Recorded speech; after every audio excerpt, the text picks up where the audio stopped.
નમસ્કાર મિત્રો, આજે આપણે વિષય ગુજરાતી દ્વિતીય ભાષામાં પાઠ છે 8મો, સૂરજ તો બધે સરખો એ હાસ્ય નિબંધ છે. એના વિશે મિત્રો આપણે આજે અભ્યાસ કરીશું. તો એ હાસ્ય નિબંધ છે સૂરજ તો બધે સરખો એ હાસ્ય નિબંધ છે. એના લેખક છે વિનોદ ભટ્ટ, જે હાસ્ય લેખક તરીકે જાણીતા છે. વિનોદ ભટ્ટ સર્જકનો પહેલાં આપણે પ્રથમ પરિચય મેળવીએ તો વિનોદ જસવંતલાલ ભટ્ટ, જન્મ તારીખ છે 14/1/1938 અને મિત્રો એનું મૃત્યુ છે 23/5/2018 એનું મૃત્યુ તારીખ છે. આપણે એની પણ નોંધ છે એ કરશું. તો વિનોદ ભટ્ટ છે એની જન્મ 14/1/38 અને મૃત્યુ છે 23/5/2018, વતન છે એનું અમદાવાદ. મિત્રો તેઓના લખાણ છે એમાં મધુર વ્યંગ એમના લખાણોનું પીઠબળ છે. તેમણે હાસ્ય સાહિત્યના મોટા ભાગના પ્રકારો છે એમાં એઓએ ખેડાણ કરેલું છે. ઇદમ તૃતીયમ, વિનોદની નજરે, આંખ આડા કાન, હાસ્યોપચાર, કુલચુક લેવી દેવી, વિનોદ ભટ્ટના પ્રેમપત્રો વગેરે પુસ્તકો છે એ હાસ્યસભર પુસ્તકો એ વિનોદ ભટ્ટે આપેલા છે. આ ઉપરાંત તેમણે Narmad, Munshi, Jyotindra Dave, Charlie Chaplin, Bernard Shaw, Antony Chekhov વગેરે જેવાના ચરિત્રો પણ લખેલા છે. વિનોદ ભટ્ટને રણજીતરામ સુવર્ણચંદ્રક એવોર્ડ પ્રાપ્ત થયેલો છે. હાસ્ય લેખન માટે સાહિત્ય પરિષદ અને ગુજરાત સાહિત્ય અકાદમીના એવોર્ડ છે એ પણ વિનોદ ભટ્ટ છે એમને મળેલા છે. મિત્રો સર્જક પરિચય મેળવ્યો. હવે આપણે આપણા ગદ્યાંશ વિશે થોડોક ટૂંકમાં એના સાર, એના પરિચય છે આપણે મેળવશું. તો આ લેખ છે એ હળવી શૈલીમાં આપણી વિચિત્રતાઓ અને જે ટેવો છે એના ઉપર આપણું ધ્યાન દોરે છે. માણસ જગ્યાએ પ્રવાસમાં જાય છે અને ત્યાં માત્ર ખાણીપીણીની, મિત્રો આપણો સ્વભાવ છે કે ગમે ત્યાં જાય ત્યાં ખાણીપીણીની પહેલાં વાત કરશું તો ખાણીપીણીની જ વાત કરે. જોવાલાયક સ્થળોની ખાસિયત વિશે કશું જ કાંઈ કહેતા નથી, માત્ર કઈ જગ્યાએ કયું સારું જમવાનું મળે એવી જ વાત કરે. અને આપણી આ આદત છે એના પર લેખક આ પાઠમાં કટાક્ષ કરે છે. જેમ સૂરજ બધે જ સરખો હોય, પાઠનું શીર્ષક છે સૂરજ બધે જ સરખો. તો જેમ સૂરજ બધે જ સરખો હોય એવા માણસો છે એ બધે જ સરખા હોય. સર્વજ્ઞ ભાઈ નામ જાણે માત્ર ખાણીપીણીનું એમ લેખક વ્યંગ માણવો ગમે એવો છે લેખકનો. અને વ્યંગ્યાત્મક રીતે રજૂ થયેલ મનુષ્ય સ્વભાવ એ હાસ્ય નિપજાવે અને એને મમરાવું ગમે એવું આ ગદ્યાંશ છે, એમાં એનું લેખન છે. તો મિત્રો ગદ્યાંશનો પરિચય મેળવ્યો. હવે આપણે પાઠ છે આપણો જે ગદ્યાંશ એનો આપણે શબ્દસહ પરિચય છે મેળવશું. લેખક અને એ સર્વજ્ઞભાઈ કાલ્પનિક એના વિશેના સંવાદો છે એનું વર્ણન છે. આ વખતે રજાઓમાં કઈ તરફ ઉપડવા વિચારો છો બાપુ? હજી કાંઈ નક્કી નથી કર્યું. છોકરાઓ આગ્રા જવાનું કહે છે, તાજમહાલ જોવાની એમની બહુ ઈચ્છા છે. આપણી જે એક અજાય ભારતની સરસ મજાનું એક સ્થાપત્ય કહી શકાય એવું તાજમહાલ છે, આગ્રામાં આવેલું છે. અને એ બાપુ છે એના બાળકો તાજમહાલ જોવાની ઈચ્છા વ્યક્ત કરે છે. ત્યારે કે છે વાહ સરસ, ટેસ્ટી. ત્યારે ફરી પાછા આપેલા માણસ જાવ તાજમહાલ અને ટેસ્ટી. અરે એમ નહીં, તાજમહાલની ઉત્તરે ખાડામાં એક દાળ વડાવાળો ઉભો રહે છે. મિત્રો અહીં આપણી જે લાક્ષણિકતા છે મનુષ્યની, આપણે ગમે ત્યાં જાય ત્યારે ખાવા પીવાની પહેલાં વાત કરીશું કે ફલાણી જગ્યાએ આ વસ્તુ બહુ સારી મળે છે અને એની સિવાય આપણે પાસે જોવાની શું જોયું, એની શું ખાસિયત છે એના વિશે આપણે ક્યારેય ચર્ચા નથી કરતા. તો અહીં જ પણ એવી વાત છે એની ઉપર લેખક છે હળવો કટાક્ષ કરે છે કે તાજમહાલ અને ટેસ્ટી.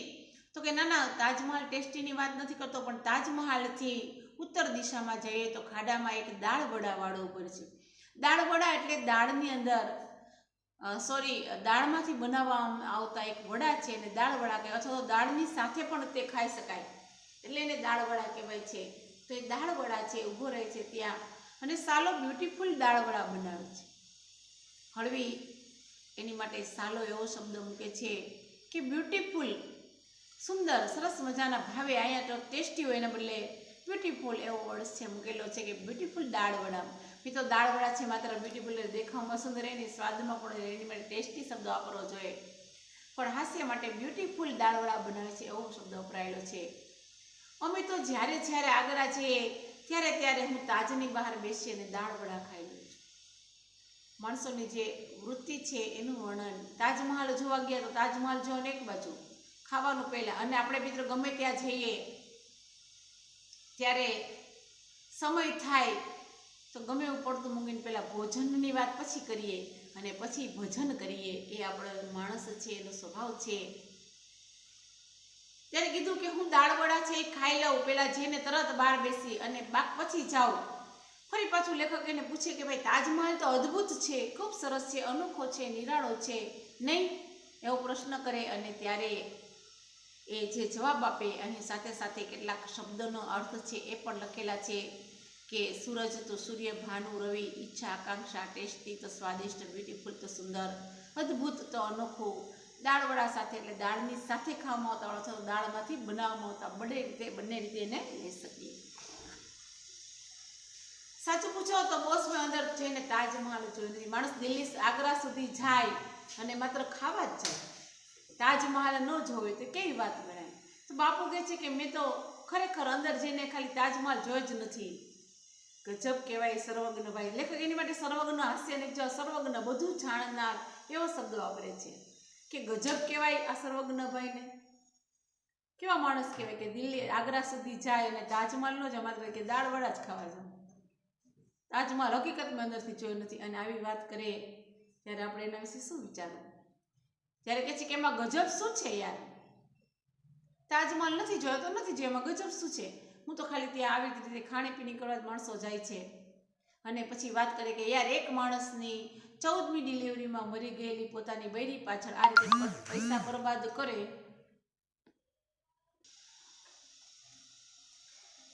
પેલા ભાઈ કહે છે કે સાચું પૂછો ને બોસ, તમે અંદર જઈને ક્યારેય તાજમહાલ જોયો જ નથી. લેખકને નવાઈ લાગે કે આ સર્વજ્ઞ ભાઈ છે, એની માટે કટાક્ષ માટે સર્વજ્ઞ ભાઈ એવો શબ્દ વાપર્યો છે કે શું કહેવાય, ગજબ કહેવાય. અને ત્યારે પોતે ખુલાસો કરતા પેલા બાપુ છે કે અરે યાર 14મી ડિલિવરીમાં જેની પત્ની મરી ગઈ હોય અને એની પાછળ પૈસા બરબાદ કરવા માટે આવો તાજમહેલ બનાવે એ મને પસંદ નથી. આવો જવાબ આપે એને કે એ મને પસંદ નથી.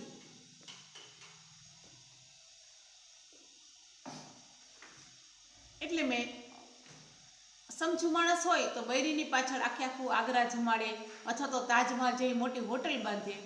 અને આ માણસે શું કર્યું તો કે લાખો રૂપિયા ખર્ચી અને શું કર્યું તો કે કબર બાંધી ગયો. બસ એમાં એ માણસને કબર દેખાય છે, એમાં જોવા જેવું સરસ મજાનું શિલ્પ સ્થાપત્ય છે, અદ્ભુત નમૂનો છે, વર્લ્ડની બેસ્ટ છે એને કહી શકાય એવી આ એક સર્જન છે. પણ પેલા માણસને તો શું હોય કે એમાં કાંઈ ખબર જ છે, કબરમાં શું જોવું હોય? એની માટે તો જીવનમાં ખાવું પીવું એ જ મહત્વનું છે. અને ત્યારે ફરી પાછો પ્રશ્ન પૂછે કે હવે માથેરાનની વાત કરે કે ચાલો એમાં તાજમહાલ કે આગ્રા તો ન ગમ્યું, કાંઈ વાંધો નહીં, ચાલો માથેરાનની વાત કરીએ. તો પૂછે એને લેખક કે ભાઈ માથેરાન છે એ તો જોવા જેવું ખરું કે નહીં? ત્યારે કે દાદાગીરી બોસ, માથેરાન એટલે માથેરાન. અને મિત્રો અહીં પણ એની જે ખાણીપીણીની વાત છે આવીને અટકીને ત્યાં જ અટકશે કે આપણા પુરોહિતવાળાની જગ્યાએ હોટલ છે અને એ હોટલના દાળ ભાત એટલે આંગળા કરડી જાય એવા ફેન્ટાસ્ટિક. માથેરાનની વાત કરી તો ત્યાંના પણ એને દાળ ભાત વખાણ્યા કે એની એક હોટલ છે પુરોહિતની અને ત્યાંના દાળ ભાત છે એ ખરેખર આંગળા કરડી એટલે ખૂબ સ્વાદિષ્ટ હોય. તો આંગળા ચાટી ચાટી અને ખાવ એને આંગળા કરડે કહેવાય. આમ તો કરડવું એટલે બટકું ભરવા થાય, પણ અત્યારે આંગળા ચાટી અને જે ખાય સ્વાદિષ્ટ વાનગી હોય એને એટલે ફેન્ટાસ્ટિક. ફરી પાછું એની પાસે જાણવા માટે પ્રશ્ન કરે ભાઈ ત્યાં બીજું કાંઈ જોવા જેવી ખાસ જગ્યા કે કાંઈ? તો કે છે ને ઘણા બધા ત્યાં પોઈન્ટ આવેલા છે, sunset point, echo point, Doraemon point. અને ડોરેમાન પોઈન્ટ એની પાસે એક નાળિયેરવાળો બેસે છે અને અમે તો ઘણીવાર નાળિયેરનું પાણી પીવા માટે ડોરેમાન પોઈન્ટ નહીં, પેનોરેમા પોઈન્ટ પાસે જતા. બીજા ખાતર નહીં પણ નાળિયેરના પાણી ખાતર તો માથેરાન જવું જ જોઈએ. માથેરાનમાં આટલું બધું સરસ મજાનું કુદરતે છૂટા હાથે વેરેલું સૌંદર્ય છે. એ બધી વાત મુખ પડતી અને નાળિયેર પાણીની વાત આવી. માત્ર માણસ છે એ ખાવા પીવાની જ વાતો કરશે જીવનમાં, ખાવા પીવા સિવાય. અને એટલે આપણે ત્યાં કહેવાય છે કે કેટલાક માણસો છે ને મિત્રો એ જીવવા માટે ખાતા હોય અને કેટલાક આ ભાઈ જેવા હોય એ ખાવા માટે જ જીવતા હોય. તો નાળિયેર પાણી ખાતર તો માથેરાન જવું જોઈએ. આટલા બધા રૂપિયા ખર્ચી અને નાળિયેર પાણી પીવા એ માથેરાન જવું જોઈએ એવું કે છે. સર્વજ્ઞ ભાઈ, સર્વજ્ઞ જ્ઞ એટલે જાણવું અને બધું જાણનાર, એના માટે સર્વજ્ઞ એવો શબ્દ આવ્યો. બૈરી એટલે પત્ની, આગળ વાત કરી કે 14મી ડિલિવરીમાં મરી ગયેલી પત્ની બૈરી. બરબાદ કરવું એટલે વેડફી નાખવું. સમજવું એટલે સમજદાર. કબર એટલે સમાધિ. ખાતર અહીં એટલે એની માટે એટલે એવું સમજવાનું. સિઝન એટલે મોસમ. અને દહીં વડા એટલે દહીંમાં નાખી અને ખાવાના વડા, એની વાત આપણે આગળ આવશે. ફરી પાછો લેખક છે પ્રશ્ન કરે કે કાંઈ વાંધો નહીં, ચાલો દિલ્હી, આગ્રા, મથુરા, માથેરાન માં આ ભાઈને કદાચ ક્યાંય ન ગમ્યું, પણ દાર્જિલિંગ તો એવું છે કે એની પર કુદરત બહુ જ મહેરબાન છે. એટલું સુંદર પર્યટન સ્થળ છે કે વાત કરોમાં મનમોહક. ત્યાંના બધું જે વાતાવરણ છે એ ખૂબ સરસ છે. અને દાર્જિલિંગ એટલે દાર્જિલિંગ છે. તો દાર્જિલિંગ વિશે વાત કરી કે ભાઈ દાર્જિલિંગ કેવું લાગે, તો કે આ સિઝનમાં દાર્જિલિંગ કદાચ મોંઘું પડે ત્યારે એ કહે છે કે સહેજ પણ મોંઘું નહીં. શેઠિયા તમારે એમ કરવાનું કે એક ટંક જમવાનું, અને અહીંયા પણ હરીફરી અને જમવાની વાત આવી ગઈ કે એક ટંક જમવાનું ને સાંજે નાસ્તાથી ચલાવી લેવાનું. દાર્જિલિંગમાં કઈ આ ભાઈને કઈ જગ્યાએ શું ખાવાનું મળે, અને મિત્રો ઘણા બધા આવા જ હોય માણસો દુનિયામાં કે કઈ જગ્યાએ કઈ વસ્તુ સારી ખાવાની મળે બધી જ ખબર હોય, પણ કઈ જગ્યાએ કઈ વસ્તુ સુંદર છે, શિલ્પ સ્થાપત્યનો નમૂનો છે, ભાવનગરમાં જોવાલાયક શું સ્થળો છે, ગમે જગ્યાએ એના વિશે એને માહિતી નહીં હોય. એટલે આવા માણસો છે એ માત્ર ખાવાનું જ સોચતા હોય. તમારા આડોશ પાડોશમાં ક્યારેક મિત્રોની સાથે ચર્ચા કરજો. ઘણા મિત્રો એવા હશે કે એને ખાવાની બધી જ જગ્યાએ ખબર હોય કઈ જગ્યાએ શું સારું મળે. તો દાર્જિલિંગની વાત કરી કે આવું સરસ મજાનું જ્યાં છૂટા હાથે કુદરતે પોતાની સૌંદર્યતા વેરી છે, પાથરી છે, એવી દાર્જિલિંગની વાત કરી. ત્યારે પણ આ શેઠે એવું કહી દીધું કે ભાઈ જરાય મોંઘું નહીં. દાર્જિલિંગ જવાનું શું કરવાનું, તો કે એક ટાઈમ જમવાનું અને સાંજેથી નાસ્તાથી ચલાવી લેવાનું. જોવાની કે જાણવાની કે એવી બીજી કશી જ વાત નહીં, માત્ર ખાવાની જ વાત ચલાવી લો. ત્યાં દિલ્હી ચાટ સેન્ટરની બાજુમાં એક દહીંવડાવાળો બેસે છે. પઠો શું ફકડ દહીંવડા બનાવે છે, બસ ખાધા જ કરીએ. મિત્રો અહીં પણ ખાવાની જ વાત આવી કે સવારે એક ટાઈમ જમવાનું અને સાંજે દિલ્હી ચાટ છે ત્યારે બાજુમાં એક દહીંવડાઓ બેસે છે, એના દહીંવડા ખાઈ લે. અને એવા બધા સ્વાદિષ્ટ દહીંવડા છે કે ખાધા જ કરીએ. અને ફરી પાછો પ્રશ્ન કરે કે કહેવાય છે કે ત્યાં જે ખળખળ વહેતા ઝરણા છે દાર્જિલિંગમાં, ત્યાં બેસી રહેવાની મજા આવે. એક લાવો છે ત્યાં બેસી રહેવાનો કે ખૂબ સરસ મજાની જગ્યા છે, અને ત્યાં ખળખળ પાણીમાં બેસી રહેવાની ખૂબ મજા આવે એવી જ્યારે લેખક વાત કરે છે ત્યારે પેલો માણસ જવાબ દે છે કે જ્યાં દાર્જિલિંગના જે વહેતા ઝરણા છે એમાં પગ બોળી અને બેસી રહેવાની મજા આવે. ત્યારે કહે છે કે સાવ હંબગ. એકવાર પહેલાં ઉલુના પઠ્ઠા મિત્ર હશે જગદીશ, એની સાથે ત્યાં જવાનું થયું અને ઝરણામાં પગ બોળીને બેસી રહ્યા. ત્યાં ઝરણું છે એમાં પગ બોળી અને બેસી રહ્યા. મિત્રની સાથે ઝરણામાં પગ બોળીને બેસી રહ્યા. એમાં તો પેલી સારી હોટલ છે એ પણ બંધ થઈ ગઈ. અહીં પણ જમવાની જ ખાવાની જ અને ફ્રૂટની દાળ ઢોકળી ખાવી પડે. ત્યાંથી પ્રતિજ્ઞા કરી નાખી કે ખાધા વગર હોટલની બહાર પગ ન મૂક. ફ્રૂટની દાળ ઢોકળી છે ગુમાવી પડી, ખાવી પડી નહીં ગુમાવી પડી, અને ત્યાંથી પ્રતિજ્ઞા કરી કે ખાધા વગર ક્યારેય હોટલની બહાર પગ ન મૂકવો. અને હવે તો આતંકવાદીઓને કારણે ખાલી કાશ્મીરમાં ગરમી પડે છે. ત્યાર પછી મિત્ર ફરી પાછો પ્રશ્ન કરે તો પછી કાંઈ વાંધો નહીં, ચાલો આ ભાઈને આગ્રા પણ ન મજા આવી, માથેરાન પણ ન ગમ્યું, મહાબળેશ્વરમાં પણ એને ખાવાની જ વાત દાર્જિલિંગમાં પણ ખાવાની જ વાત કરી. તો આપણે મહાબળેશ્વરની વાત કરીએ. તો પૂછ્યું કે ભાઈ મહાબળેશ્વર કેમ રહેશે, અને ત્યારે પેલા ભાઈ જાઓ અરે ડોન્ટ મિસ ઇટ બાબા. પણ મહાબળેશ્વર જવું હોય ને તો કોઈ ટ્રાવેલ્સમાં જવું જોઈએ કે કોઈ ઝંઝટ જ નહીં. અહીં પણ મિત્રો ફરી પાછી જમવાની વાત આવી ગઈ કે ટ્રાવેલ્સમાં જવું જોઈએ, કોઈ ઝંઝટ, કોઈ બબાલ નહીં. 2 ટાઈમ ખાવાનું, 3 ટાઈમ ચા નાસ્તો પહેલાં જ ટ્રાવેલવાળા આપી દે છે. મહાબળેશ્વરમાં જોવાલાયક શું છે, શું મજા આવશે, કેવું કુદરતી સૌંદર્ય, એની બધી વાત પડતી મૂકી અને માત્ર જ ખાવાની જ વાતો. ચા પાણી જમવું અને નાસ્તો, ટ્રાવેલ્સવાળા છે નાસ્તો પણ આપે અને તમે કહો તે પાછો નાસ્તો. બટાકા પૌવા આપે, સેવ ખમણી આપે, બ્રેડના ભજીયા, જે માગો એ બધો જ નાસ્તો તૈયાર આપે. અને વહેલી સવારે 4 વાગ્યે મહાબળેશ્વરમાં સૂર્યોદય ગાંડા કરી મૂકે એવો હોય. વાત ખરી? એવો પ્રશ્ન ફરી પાછો એ સર્વજ્ઞભાઈને પૂછવામાં આવે કે ભાઈ ખાવા પીવાની વાતમાંથી કદાચ બહાર આવે કે ભાઈ વહેલી સવારનો જે 4 વાગ્યાનો સૂર્ય હોય એ તો આપણને ગાંડા કરી મૂકે. એવું ખૂબ સરસ મજાનું ત્યારનું સૌંદર્ય છે, ધરતી પર પથરાયેલું હોય. અને ત્યારે કે છે કે એવા ગાનપણમાં ન પડવું મારા ભાઈ. પેલા સર્વજ્ઞભાઈના જવાબ બધા સાંભળવા જેવા છે કે એવા ગાનપણમાં ન પડવું મારા ભાઈ. સૂરજ તો નવરો છે કે વહેલો ઉગી જાય, એના માટે આપણે થોડું કાંઈ વહેલો જાગી જવાય. આપણે શા માટે ઉજાગરો બેઠો જોઈએ? સૂરજ તો બધે જ સરખો હોય. આ પંક્તિ મસ્ત મૂકી અને સર્જકે સરસ મજાની વાત કરી કે બધે આવા માણસો હોય. જેમ સૂરજ બધે સરખો હોય એમ દુનિયાની અંદર, વિશ્વની અંદર આવા બધા માણસો સૂરજની જેમ બધે જ હોય. અને આવા બધા માણસો બધે જ સરખા હોય. અને એટલા માટે આ પાઠનું જે શીર્ષક છે એ ખૂબ સરસ છે કે સૂરજ તો બધે જ સરખો હોય અને માટે એવી કોઈ બબાલમાં પડવું નહીં. બબાલ એટલે કે ઝંઝટ, મુસીબત, આફત, એવી આફતમાં કાંઈ પડવું નહીં. સૂર્યોદય સરસ મજાનો જોવા જેવો હોય. સૂર્યોદય, સૂર્યાસ્ત મિત્રો એ જીવનનો એક લાહવો છે. સૂર્યોદય જોવો અને સૂર્યાસ્તને જોવો અને એમાંય આવા આવા સરસ મજાના કુદરતી રમણીય સ્થળ છે, ત્યાંના જે પર્વતીય સ્થળ છે, જે હિલ ઉપર છે, અને એ બધા સ્થળમાં સૂર્યોદય અને સૂર્યાસ્ત જોવાની કંઈક અનેરી મજા હોય.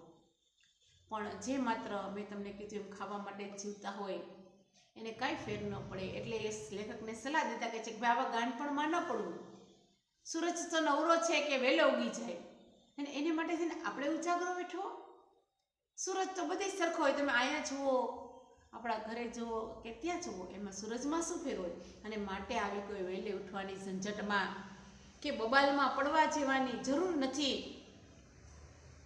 અને ત્યારે ફરી પાછા સર્જક છે એ કહે છે કે પણ વેકેશનમાં મહાબાળેશ્વરની હાડમારી બહુ પડશે, એના કરતાં સસ્તું ભાડું અને સિદ્ધપુરની જાત્રાએ જવી હોય તો આબુ ઉપડી જાઓ, એવી સલાહ આપે કે અત્યારે મહાબળેશ્વર વેકેશન છે એટલે અઘરું પડે જવાનું. તો એના બદલે એવું કરો કે તમે આબુ વયા જાઓ. અને ત્યાં પણ એ જ વાત આવશે કે તમે કહેતા હોય ને તો રમેશ દાણી છે એના કોઈ જાણીતા છે એની પાસે ચિઠ્ઠી લખાઈ દઉં, 1 બ્લોક કાઢી આપે, રાંધવા માટેના વાસણ પણ મળે, એકવાર રાંધવાનું અને 2 વખત ખાવાનું, બીજી કોઈ ઝંઝટ નહીં. અને સાંજ સુધી ઘોરિયા કરવાનું. માત્ર માણસો ખાવું પીવું અને ઘોરવું એ જ જીવન નથી. જીવનમાં જે કાંઈ જેટલું મળે એને માણવું. ખાવું હોય તો જીવન ટકાવવાનો એક આધાર છે, પરંતુ જે જીવવા માટેનો એક આધાર, પરંતુ જે આપણને આટલું સરસ મજાનું જાણવા અને જોવા મળ્યું, કુદરતનું સાનિધ્ય મળ્યું, એને પ્રાપ્ત કરવું એવું કશું જ નથી. માત્ર એવું કે બસ માણસોને શું તો કે ખાવું પીવું અને ઊંઘવું. એટલે કે જે કાંઈ વાંધો નહીં, 2 ટાઈમ, એક ટાઈમ રસોઈ બનાવીને જમી લેવું અને સાંજ સુધી ઘોરિયા કરવું. ઘોરિયા કરવું એટલે ઊંઘ્યા કરવું, સૂતા રહેવું. અને સાંજે બહુ સાંજે ત્યાં ગયા હોય મહાબળેશ્વર, તો આપણે ત્યાં ગયા છીએ એટલે નખી લેક છે ત્યાં ચક્કર લગાવવા. અને આ લેખની ત્રાસમાં જ ફરી પછી ત્યાં એ જ વાત આવી મિત્રો કે આ જ લેખની ત્રાસમાં એક રબડીવાળો બેસે છે અને ત્યાંથી 250-300 જેટલી રબડી લઈને ઝાપટી જવાની. મિત્રો વાતમાં અહીંયા ખૂબ લેખકનો જે વ્યંગ છે એ હસવું આવે છે ખૂબ જ, કે માત્ર જમવા ખાવા પીવા સિવાય બીજી ક્યાંય તમને આમાં કંઈ ઉલ્લેખ જોવા નહીં મળે. આટલા બધા સ્થળની વાત કરી. આગ્રામાં સરસ મજાનું જોવાલાયક તાજમહેલની વાત કરી તો એ ભાઈએ બહુ રસ ન બતાવ્યો. માથેરાનની કુદરતી સૌંદર્યની વાત કરી તો ત્યાં પણ દાળ ભાત અને દાળ વડાની જ વાતો થઈ. દાર્જિલિંગ જેવા કુદરતી ખોળાની વાત કરી તો ત્યાં પણ એ જ વાત થઈ. મહાબળેશ્વરની વાત કરી ત્યાં પણ એ જ વાત થઈ. ખાવા પીવા સિવાય શેની નહીં. એટલે દુનિયામાં બધે જ આવા જ માણસો મોટે ભાગે હોય છે. પણ કે આબુમાં સાલી એક તકલીફ રહેવાની, આબુમાં જાય તો આમ કાંઈ વાંધો નહીં, પણ તકલીફ એક પડે રહેવાની. તમને અડધું અમદાવાદ ત્યાં જોવા મળે. અમદાવાદમાં જે લોકોને ટાળવા આપણે પોળની ગલીઓમાં છુપાય અને મથીએ, એ બધા જ ત્યાં સામે ભટકાવાના. અને ત્યાંના રસ્તા પાછા પહોળા, એટલે ભાગી ભાગીને જવાય ક્યાં. અને એ વખતે એવું થાય કે સાલા પૈસા ખર્ચીને અહીંયા આવ્યા આબુ, એના કરતાં તો અમદાવાદમાં રહ્યા તો સારું, અહીં બધા અમદાવાદવાળા જ છે, તો અમદાવાદમાં રહ્યા હોત તો વધુ સારું થતું. એવા મનમાં વિચાર આવે કે અહીંયા આબુ આવ્યા એના કરતાં અમદાવાદ રહ્યા હોત તો વધારે સારું હતું. અને એ આઈડિયા ખોટો નથી. થાય છે કે આ વખતે ક્યાંય જવું નહીં, સાંજે 6 વાગ્યે થાબામાં પાણી છાંટી અને ઠંડકમાં પથારી કરી લેવી.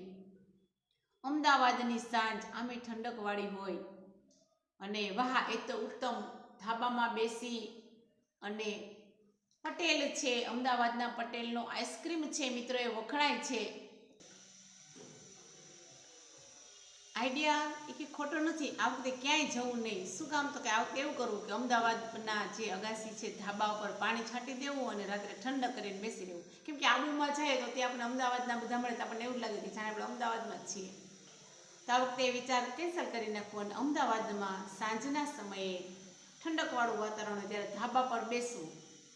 અને એમાંય વળી પાછો અમદાવાદમાં પટેલનો આઈસ્ક્રીમ છે એ વખણાય. જો મિત્રો, અહીંયા પણ ખાવાની જ વાતો આવી ગઈ કે પટેલનો આઈસ્ક્રીમ ખાતા ખાતા ગપ્પા મારવાની જે મજા છે એ સાલી બીજે ક્યાંય નથી.